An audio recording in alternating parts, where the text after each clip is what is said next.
Hi everyone, I hope you're all doing well, staying safe, taking care of yourselves, and if you've checked in to this Anita Hot Yoga YouTube channel, I guess that means you really have been taking the time for yourself to take care, do some yoga, meditation, and all the wonderful practices that we've been doing together. So I'm going to spend some time talking about astrology today. Just a little hint of an idea of what's going on in the cosmos. And in a few days, in 3 days time, we're going to have the biggest full moon of the year, pink moon, April 7th. So I'll do another video for that specifically, maybe the day before on the 6th, but for today, just want to look at generally where the planets are and what that's causing, what that means for us energetically, physically, just taking a look at what's going on above us so we can have a clearer, better understanding of what's going on within us. And generally I always say it's really good for you to know where your planets were when you were born. So, typically people know their sun sign, and that's great, but that tells you very little, tiny percentage of what is really going on. So you want to know your moon sign, you want to know the ascendant, that means which house was rising in the morning with the rising sun, or which house was rising when you were born, at any time of the day that you were born, and all the other planets and what their aspects are, how they're relating to one another. And when you know that and you have a map of that and you're looking at what is currently happening, then you have a deeper understanding of where the planets are currently and how they're affecting you personally. So I will go through a general scope of where the planets are now and what's happening, and in the future we'll get into details of what it means to have your planets in certain houses and signs and everything. There's a lot to be learned. So let's get started. So I have a little app here and it's showing me where the planets currently are, and we'll start with the sun. Why not? It's blinding my face right now, so we'll honor the sun. And the sun is in Aries, if you didn't know, and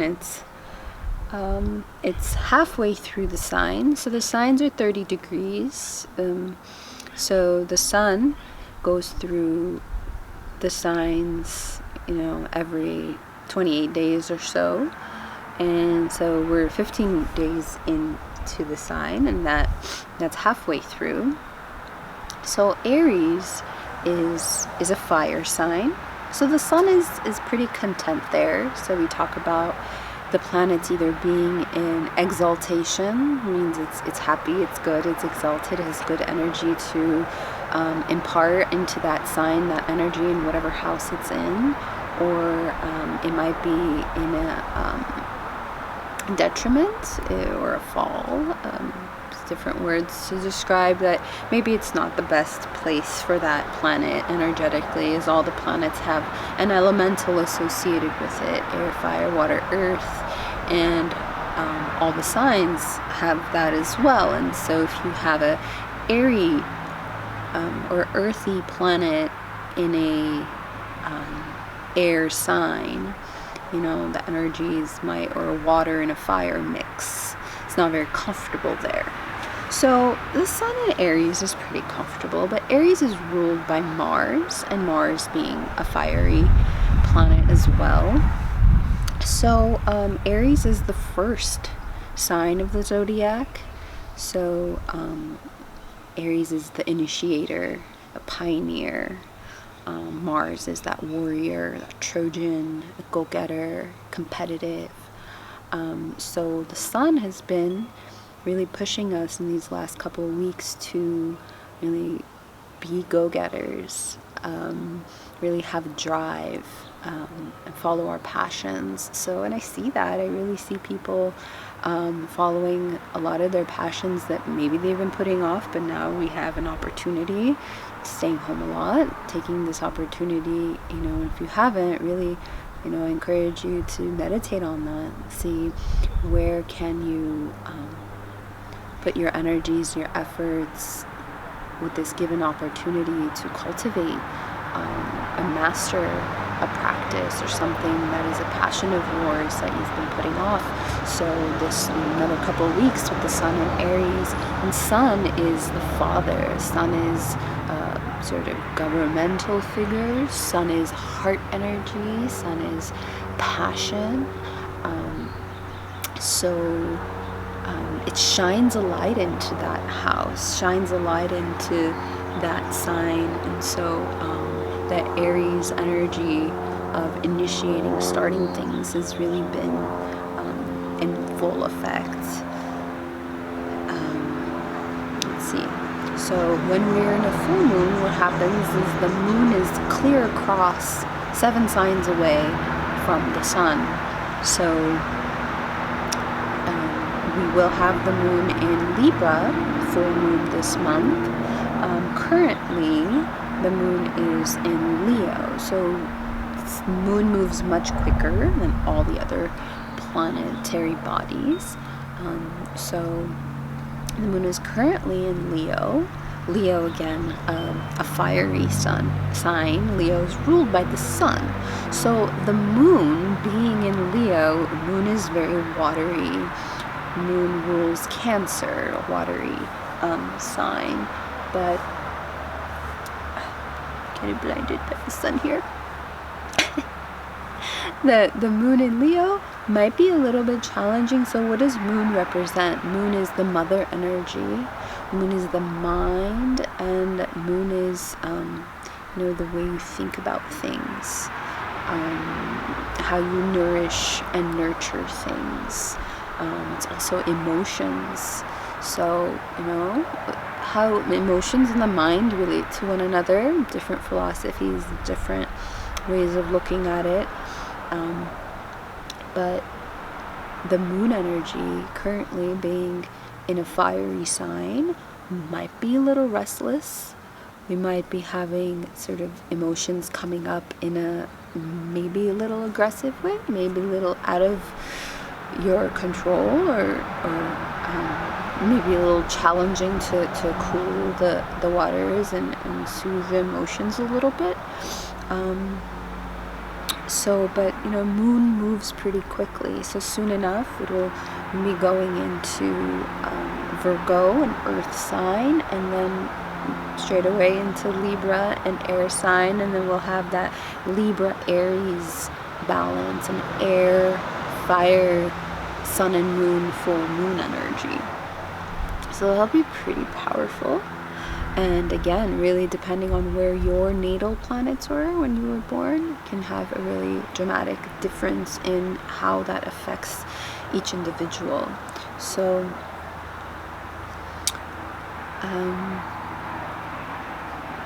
the moon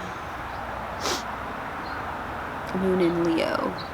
So Leo is the lion, again, that fiery energy, really liking to be a center of attention, liking to present itself, to be protector.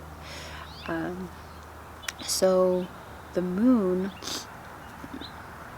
currently looking really lovely. She's over there waxing, giving our minds maybe a push and a drive to want to put things out, creating a video, doing what you do through Zoom, through media, and presenting yourself. So these signs are really supporting us right now to be doing that. It's really just being driven by that Aries sun to initiate these things. And so moving on from moon, we'll take a deeper look at the moon when we come to the full moon video.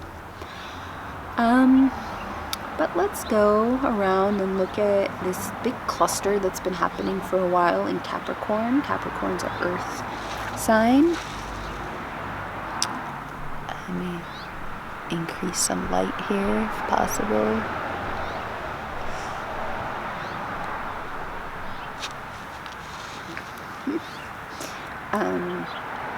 So Capricorn's an earth sign, and we've had Mars and Saturn and Pluto and Jupiter in there for a while now. So things are changing, where we have Mars and Saturn that have moved out into Aquarius already, but Pluto and Jupiter are currently conjunct. Conjunct means they're in the exact same place. Now, some people will look at it as that needs to be 0 degrees. They're exactly in the same place.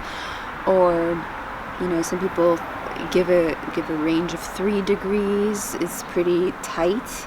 5, I would say, is the maximum, and it really depends on what you're looking for. If you're looking at synastry, relationships between people, a tighter conjunction is really much more powerful than 5 degrees apart or more, and then 3 is pretty tight, and you come into 0-1 degrees. That's true conjunction.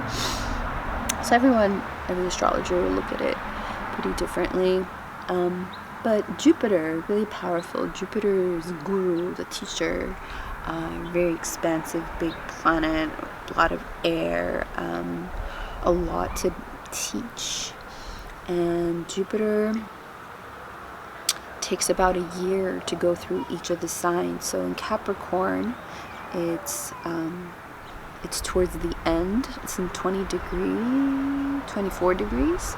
So another 6 degrees, moves pretty slowly. It takes about a whole year to move through the sign. But it's there with Pluto. Pluto, again, like the slowest moving planet, it's farthest away from us. So Jupiter in Capricorn, this earth sign. Capricorn is very organizing, very structured, like to have a routine, some sort of system going, and Jupiter being a very airy, expansive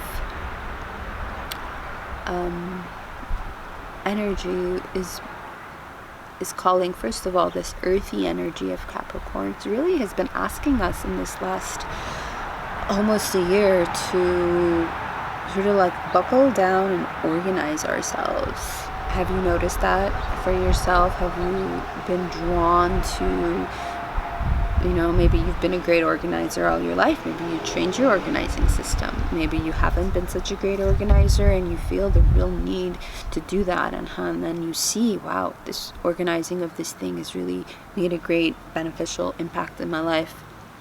So Jupiter is doing some powerful things in Capricorn, and then really close to that, Saturn's been there. And so Saturn is considered father time, so it's sort of like this grandfather energy, really slow moving, and some people are kind of afraid of Saturn. It has like a malefic sort of negative connotation, but really stay away from thinking of anything happening planetarily, even square energies, things 90 degrees apart from each other. People say, oh, it's bad, but none of it is bad. Everything is balanced. Everything in the universe is balancing itself. For one thing to be in a place doing a thing, some other energy, some other planet needs to be pulling that energy another direction, and so it's a balancing act. It's a balancing game, like yoga, right? So Saturn, Father Time, has really causes us to slow down, pull back, and really look deeply. And I think this is why people have a challenge with Saturn, because we're really asked to look deep, and that's hard. A lot of people have a challenge in doing that, and even when you are really determined to go deep and you're willing to go deep, you might still have a really challenging time. It takes that warrior energy and that dedication to stick through the challenges. Look at the suffering, look at the pain, and learn how to heal it. So I think of Saturn as a very powerful healing energy. So it's spent quite a long time in Capricorn, and so now is already in Aquarius. Aquarius being an air sign, although the water bearer, so some people get a little confused with that, water and air, but it is an air sign. And it's a place of nourishing and cultivating and bringing that creative energy. Aquarians are very creative people, flowing like water, seeing things that some other people don't really see. And so Saturn coming into Aquarius is a really deep time to tap into your creative energy.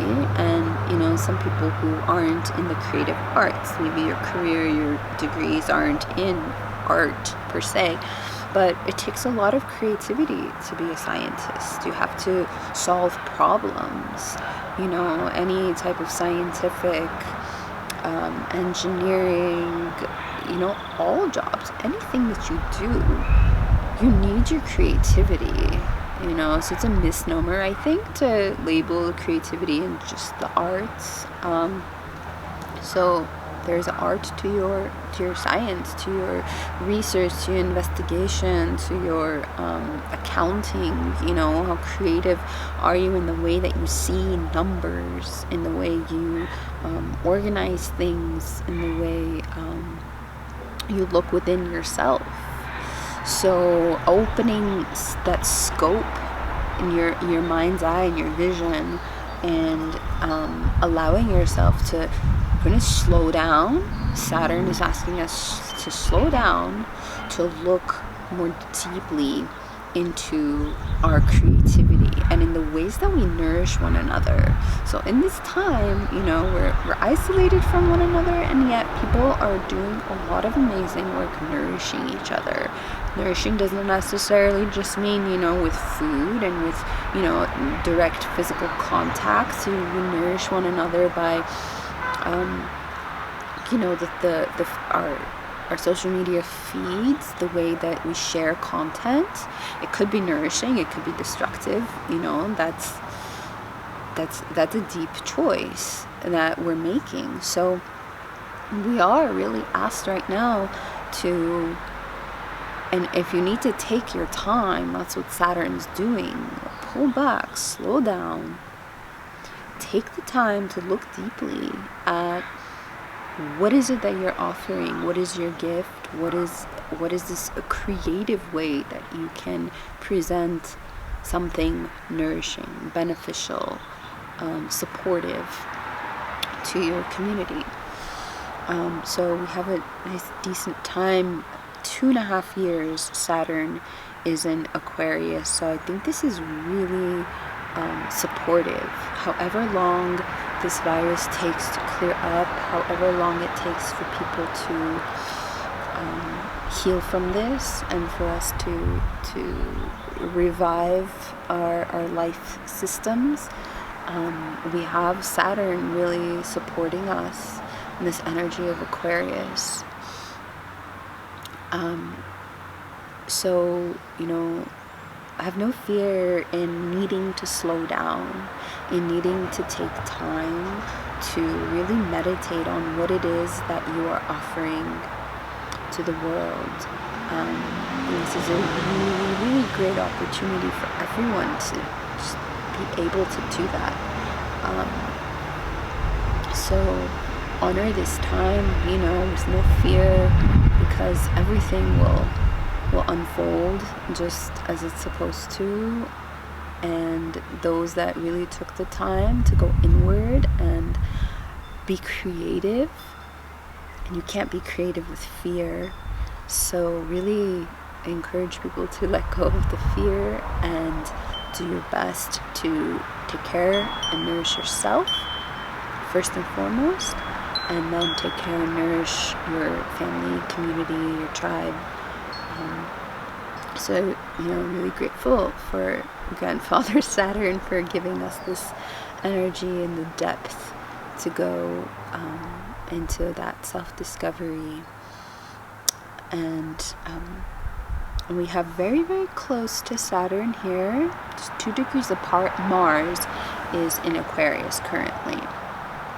So that Mars energy, like the ruler of Aries, remember, is that very competitive energy, but it's in Aquarius, very nourishing, loving, creative energy. So there's again a deep support for that go-getterness. Now Mars could be trying to light a fire under you to make that creativity happen, and then Saturn is like, whoa, slow down, look at this a little more deeply, take your time, really be sure that this is what you want to do. So there might be some conflicting energy there. I really feel that. So we're gonna have to Mars is like this, warrior, very young, like imagine he's like in his early mid-20s, and then Saturn's like, Grandpa, who would you listen to? I would pay attention to Grandpa, his advice, but honoring Mars and how it's giving us that fire, that energy to want to do the thing. So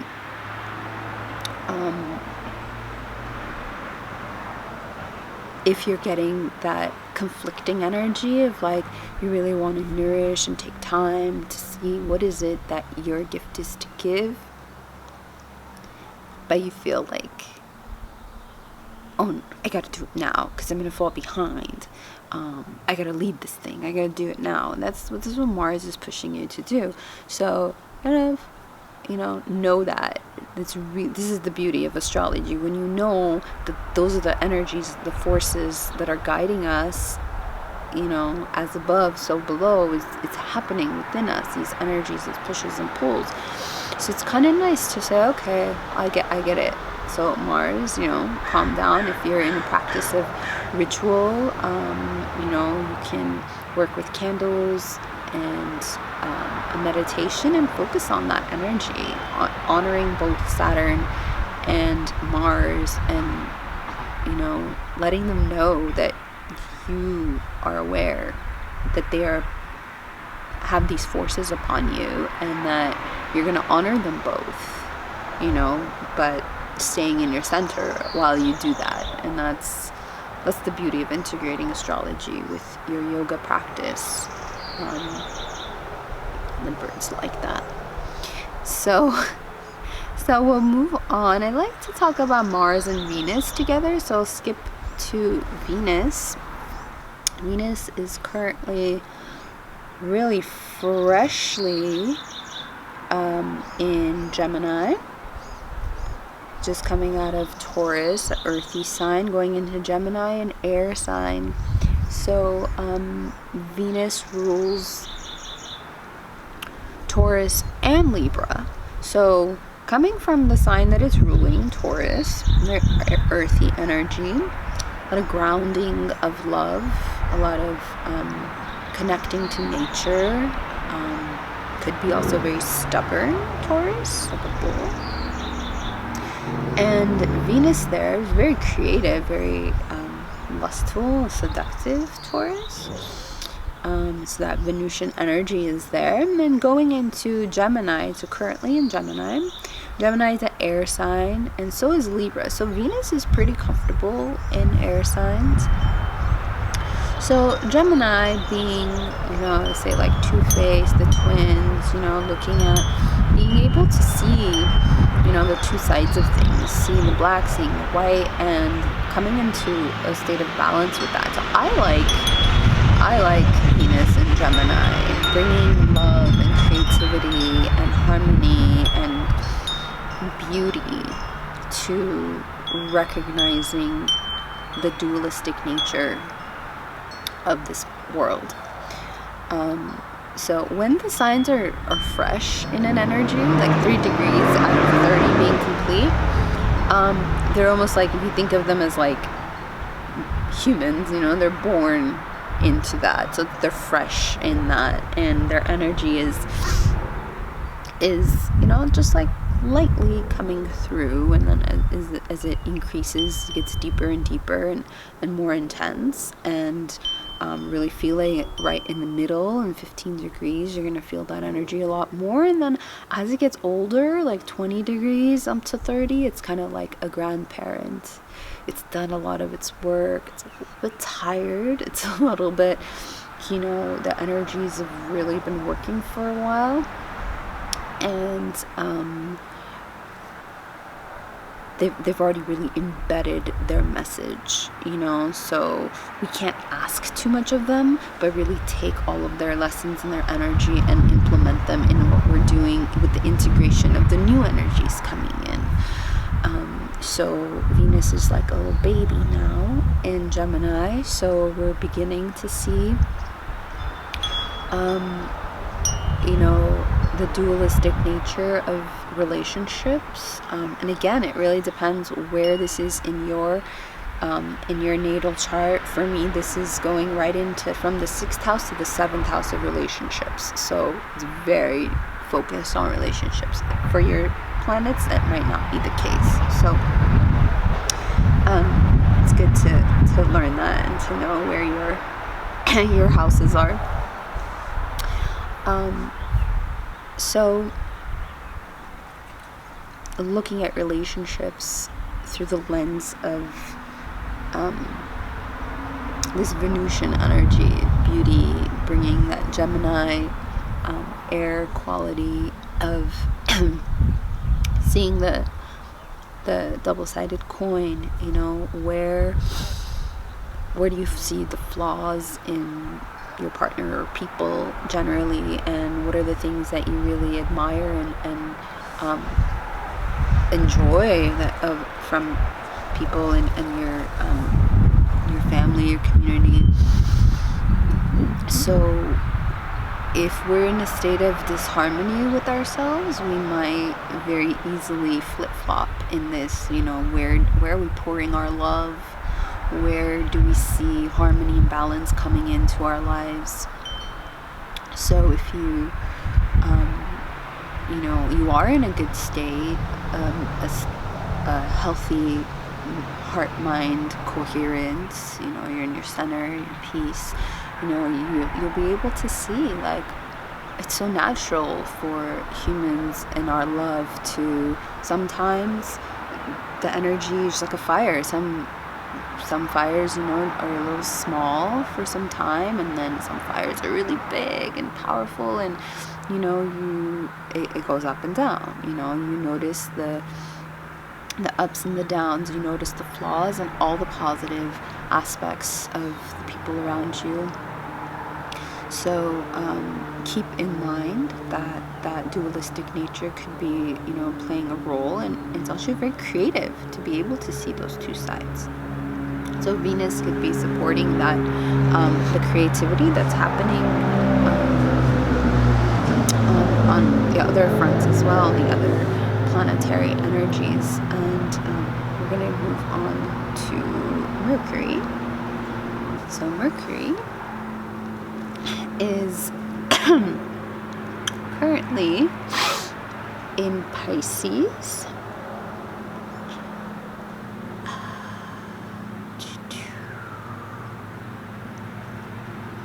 Mercury is in Pisces, along with Neptune, just trying to see how many degrees of they're exactly in the same place. So, very interesting here. So, Pisces is a water sign. Pisces, Mercury rules Virgo, which is the earthy sign. So water and earth, interesting combination. Neptune, also very watery. So Mercury, is the messenger. Mercury is bringing in the Hermes energy, the communication, anything involved with communicating in any format, media, writing, talking, music, technology.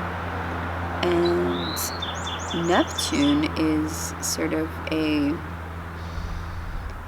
creator of some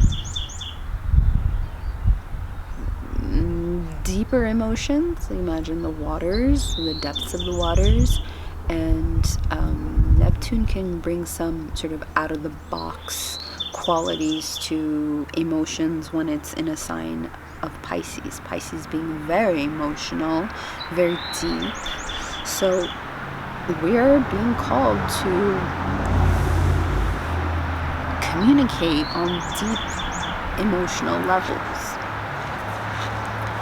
whether that's within yourself.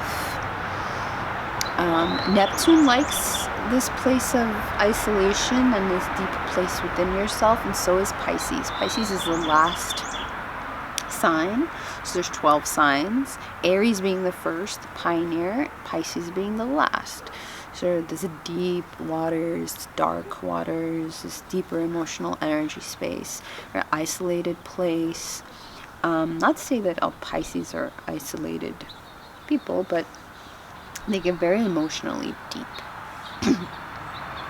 And so Mercury and Neptune in Pisces right now, asking us, and in 19 degrees, so really matured here, really asking us to communicate on deep levels about emotions. And so really truly see that happening. We all are having a very challenging time. Some people are dealing with it very well, finding healthy ways of living in these circumstances, and some people are having a really difficult time, maybe blindly doing things that are unhealthy for themselves mentally. And so we're all really being asked to be support systems to each other and to feel and communicate on very deep emotional levels with one another.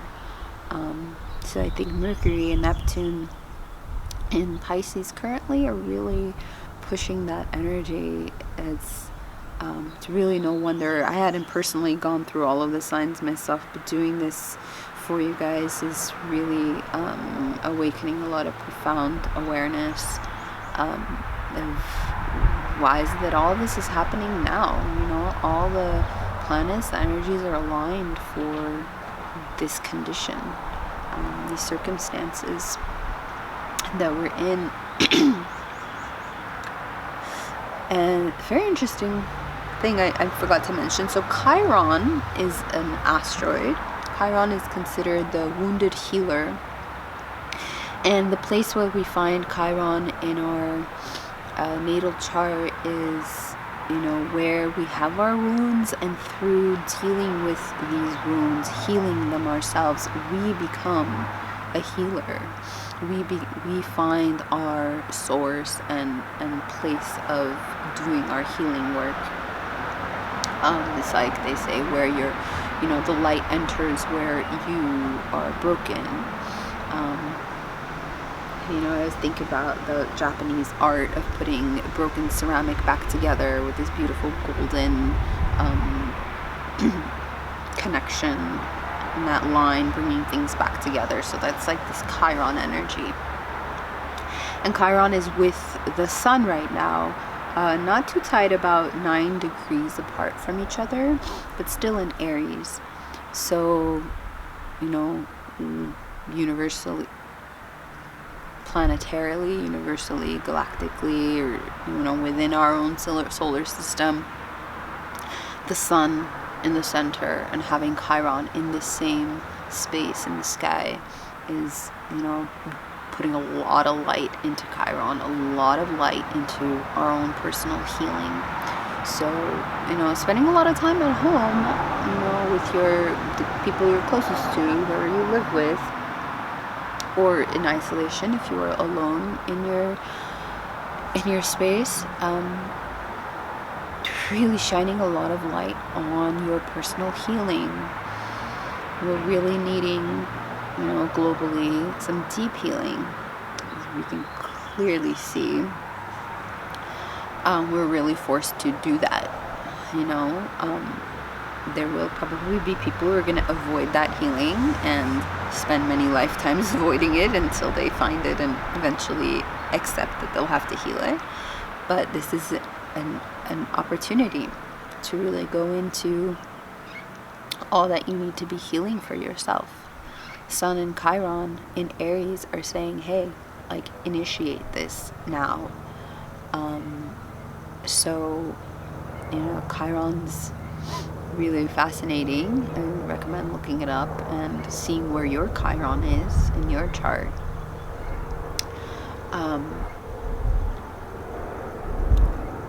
Let's see, the North Node. So we're going to move on to the North Node. Pretty sure I covered all of the planets as they are, and then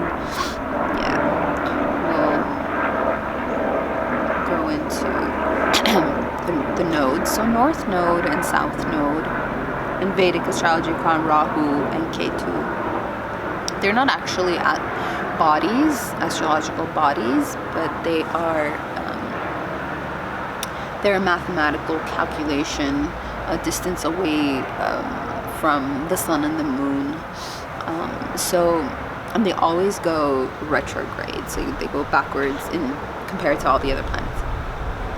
Pretty slow moving. I think it takes about a year to go through a sign. So the North Node is considered sort of the direction that we're going in. If South Node is where we've been, maybe in past lives, the energies that we come into this life owning and knowing and carrying with us, the North Node is the direction that we're going. The things that we're going to learn, we're going to cultivate, and then we're going to take this with us. That's the direction that we're going in. So it's been this year, it's been in Cancer. So, and again, depending where it is in your own natal chart, it's going to activate different things depending on the houses, because the houses are related to different parts of your life. So, North Node in Cancer is a really deep place of healing. So Cancer being ruled by the moon, moon being related to the female reproductive parts. Cancer is very emotional, very like the crab, likes to draw inward at times, take a lot of time to regenerate, recuperate within itself, and then come out and share its energy whenever it's ready. So the North Node, the direction that we're being pulled in energetically, we've been called this year, I don't know if you feel it, but I definitely feel it, a lot of sort of like illness has been coming up. A lot of people actually having cancer physically, the sign of Cancer. Not that they're exactly related in that way, that's not why the sign is called that. A lot of, illness. The planet has an illness currently, we're all energetically, mentally, emotionally, physically dealing with this illness that's being spread. As you think about it, the planet is carrying this illness now. So, this Cancer North Node has been very, very challenging for many people. It's going to be coming into Gemini, I think, at the end of the year. So I really want to look a little deeper into that and make that correlation with this pandemic we're experiencing, and see how the North Node is really related and the aspects it has with the other slow-moving planets, to see if we can make a projection on how much time we're going to be dealing with this. So that's a little project I'm going to take on for myself and then share with you all. So so the next step, what we would do when we're looking at where all the planets are, is how are they aspecting one another. So aspects come in a few flavors. First one is a conjunction. I talked about that a little bit, is when they're in the same place. Between 0 to 5 degrees is a pretty good conjunction. 3 degrees and less is nice and tight. So planets that are together at the same time in the same place, they're sharing that role, but it depends what the planet is. So the sun is conjunct with something. It could be, bringing a lot of fire and a lot of light and sort of burning the energy of the other planet and not letting it really do its work, But maybe if it's 10, 15 degrees away from it, could be getting some light and energy from the sun, the other planet, and be more effective. So it kind of depends where it is and that conjunction is, what planet that conjunction is with. So we saw earlier there was a conjunction with Mercury and Neptune, right? And so you're like, Mercury's pushing this communication and emotional depth, so they're working together. The next aspect that occurs is a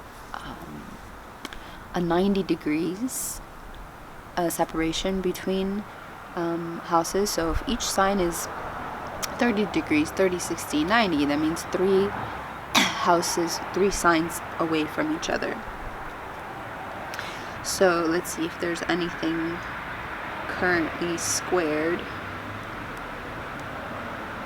So squares, generally people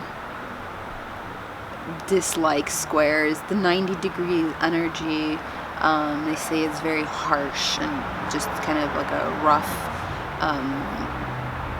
sort of a battle between the planets. But I like to think of it as this opportunity to see, okay, where there's a challenge. What is this challenge? How is it showing up in your life? And to really address it, not bury it, not be afraid of it. So currently we have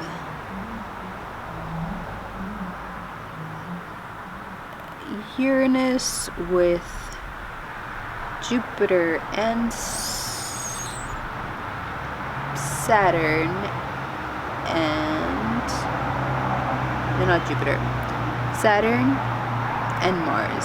Saturn and Mars were together, and they two are squared with Uranus. So Uranus brings in some sort of out of the boxness, really maybe like quirky, a little different, a little strange qualities. It's in Taurus right now, an earthy energy. So Taurus to Aquarius, where Saturn and Mars are. So it may be creating that really funky, Mars pushing things and wanting you to do the thing, and then Saturn being like, hey, slow down. Are you sure you want to do it this way? Go a little deeper. Be very sure, very, very confident before you move forward. And Uranus could be adding some confusion to that balance between the two, Mars and Saturn energy. So that's a square that's currently happening. Conjunctions currently happening we talked about them already, because as we were going along, they were there. So Mars, Saturn. This app I'm using is pretty broad. Conjunctions that I don't use. So that's that. And then we have oppositions. So currently no opposition happening. Very interesting. So the opposition will happen with the sun and the moon when we're in a full moon. Be clear across from each other, 180 degrees. And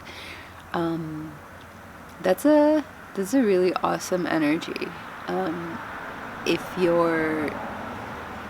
you want to avoid things, you definitely can, because it's like being on this, it's like where I am in the stairs, and then there's a pool there, and then there's like another side over there. Like I can easily ignore it, you know, if I just want to bury my head and not see it. But, you know, that's never beneficial. But it gives you an opportunity to look over on the other side and have this sort of bird's eye view, see things from a distance, see, you know, what's happening over there. And so you just look at the full moon, you know, we really get to see the moon's energy in its full brightness, because the sun is clear across, opposite 180 degrees, shining that light for us to see. And so that it's applicable for any other planets in a dualistic nature coming across the energy 180 degrees. One of them is they're feeding one another something, you know. The sun is shining that light across to the moon, so the moon can really present itself and its energy. And the moon is really open to receiving the sun's energy, and so we can stay in a connection within our heart, our sun, and our mind, our moon, and see exactly what's happening. When things are really close, it's harder to see, but when you have that distance, that perspective, gives you an opportunity to look at things with a broader perspective, with a bird's eye view, however you want to look at it. It's just an opposition showed up here with the moon. So the moon is still moving, right? So moon is moon and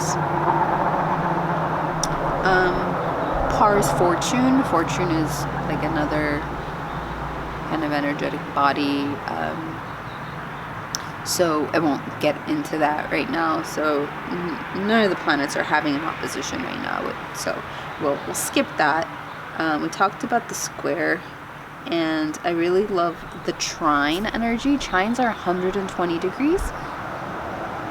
So 120 degrees is like a wide open door. That's how I like to look at trines. So trines 120 degrees, so 30, 60, 90, 120. 4 signs apart. If we have a total of 12 signs, what is that? Every 3 signs, if you have a trine, and a trine, you make a triangle. And so that's called a grand trine. There's no grand trine currently happening. It's really awesome to find out if when you were born you had a grand trine.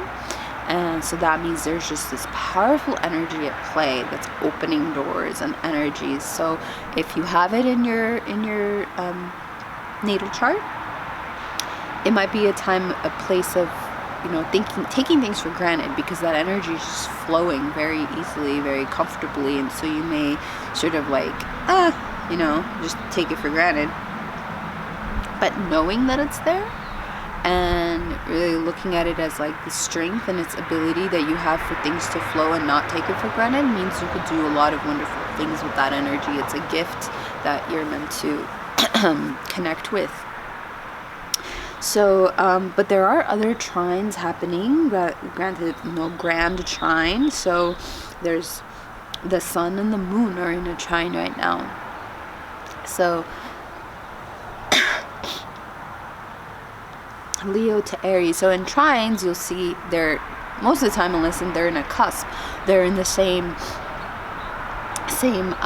elemental. So Leo and Aries, both fire signs. So they're trine. If you had another planet in Sagittarius, it would be a grand trine. It would be a fiery trine, so that also carries that energy of that elemental with it. That gets me way too excited. So currently the sun and the moon are in a trine together, so the mind, the emotions, the heart, the mind, the father figure, the mother figure, these archetypes are really open to each other, open to receiving. And so we're going towards a full moon. We have 3 days, so there's things are in play throughout the whole month for like how that energy would unfold when we come to that full moon. When our cup is full, we're the moon is almost really full. We ourselves are energetically really full of the light, the energy that we've been cultivating since the new moon, intentions that we've set, energies that we've been putting forward, energy we're doing to create and cultivate. So we're full, we're getting full of that energy. And so currently in this trine right before the opposition is a really powerful time. We think like, oh, it's not full moon yet, but there's this energy, this passing of information between the sun and the moon right now, before we get to that full moon. So a really good day to meditate with the sun and the moon, in this energy of the fire, Leo and Aries. Probably a good time to look in retrospect at what you've been doing these last 2 weeks. And I say 2 weeks because of the new moon. What have you been doing to use that fiery energy? Has it been destructive? Have you been using it to build, to create? So, and maybe destructive in a good way, tearing things down, getting rid of things that you're not needing, healing. Fire is a powerful healer, purifier. So, this super cute bug on me. So a good time to meditate on that now with this trine energy, sun and moon. Then we have Venus, who's freshly in Gemini, sharing a trine energy with Jupiter,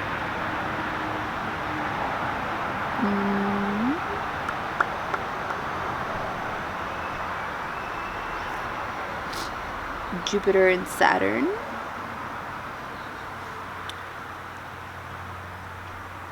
and Pluto, of course, because Jupiter and Pluto go together.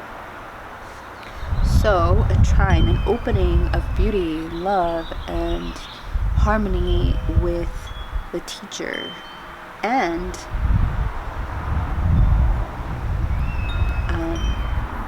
the grandfather time. So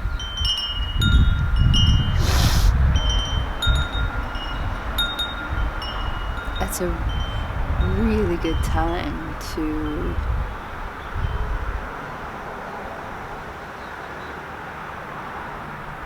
teach yourself about your methods of creativity. Really listen to your inner world, to yourself, in how do you bring harmony? We're all students to one another as we're all teachers to one another. So Venus being harmony and beauty, balance and love, and Jupiter being that teacher and father time, really asking us to slow down and pay attention to the depths of ourselves. So look and see how are you using your creativity to be a teacher? How are you guiding those around you?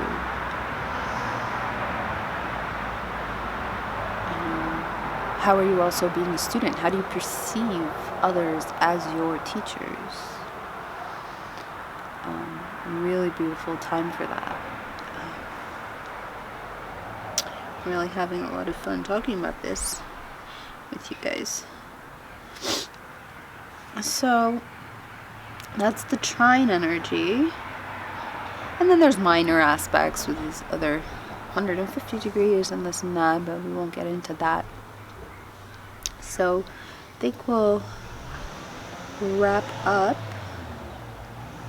this first session of astrological report.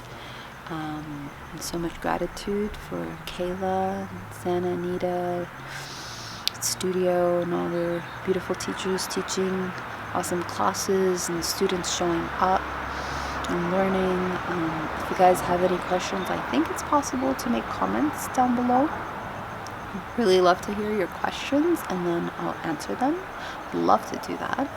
Because it's really interrelational here. Astrology, it's the most like non-isolated thing. Everything's connected, everything's involved. All the ebb and flow of everything is a part of it all. So it doesn't really make sense for me to do this without any communication with you all. So if you have any questions, if you sat through this and you learned a thing or two, or if you're confused about a thing and you have questions, I would really love to know about that. If there's anything you specifically really want to learn more about, let me know, and I'll focus on those things.